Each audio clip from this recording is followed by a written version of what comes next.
ودي أول معلومة لازم نكون متفقين عليها، إن آخر حل خالص هو الجراحة. كتير من العيانين بيجولنا في العيادة يسألوا عن تفاصيل عمليات غضاريف الرقبة وإزاي بنقدر نوسع حوالين الحبل الشوكي، خصوصا إن المنطقة دي بتثير قلق كتير من العيانين. الحبل الشوكي والأعصاب والحاجات دي مقلقة ومخيفة. ففي الأول بنحب نطمن العيانين دايما ونقول المعلومة إن أغلب الحالات اللي عندها انزلاق غضروفي في رقبتها ما بتعوزش العملية. أكتر من 80% من العيانين يتحسنوا بالأدوية وبالعلاج الطبيعي، ما يحتاجوش الجراحة. ودي أول معلومة لازم نكون متفقين عليها، إن آخر حل خالص هو الجراحة.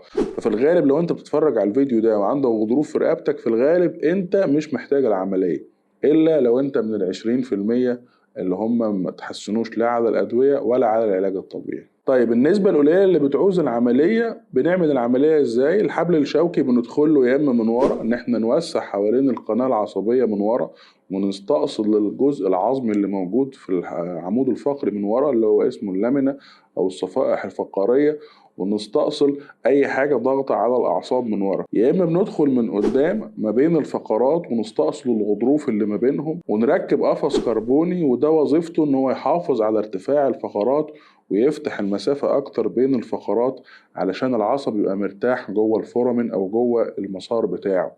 وفي نفس الوقت القفص ده بيساعد على التئام الفقرات، فالفقرات لما بتلتئم بعد شهرين أو 3 شهور المشكلة بتبقى اتقفلت للأبد، لأن خلاص أصبحت الفقرة اللي فوق واللي تحت حتة واحدة، فمفيش فرصة ان يحصل ما بينهم مشكلة تاني. وبنعمل العملية اللي من قدام دي في الغالب بالميكروسكوب علشان نتأكد ان احنا شلنا كل اجزاء الغضروف ونوصل لأحسن نتيجة ممكنة. يبقى باختصار، يا بنخش القناة العصبية من ورا، نفتح القناة العصبية من ورا ونوسع على الضغط اللي حاصل على الحبل الشوكي، يا اما ندخل من قدام ما بين الفقرات ونستأصل الغضروف ونركب قفص كربوني. في الغالب بنعمل العملية دي بالميكروسكوب. طيب نسبة نجاح العملية تتجاوز 90%، بشرط إن العيان لما يعملها يكون بالفعل محتاجها، ما يكونش في حل تاني وبدأنا بالعملية غلط. يبقى القرار إن العيان يعمل العملية يبقى قرار مظبوط.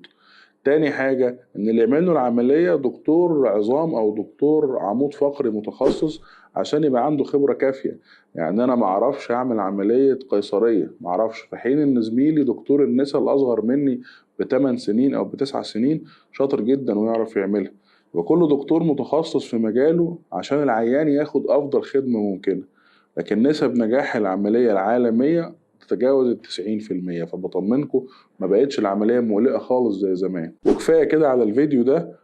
ودايما المعلومتين اللي بنقولهم في الختام: أول معلومة إن غضروف الرقبة بيتعالج في العيادة مش في أوضة العمليات. تاني معلومة افتكروا دايما إن الأمل موجود. السلام عليكم.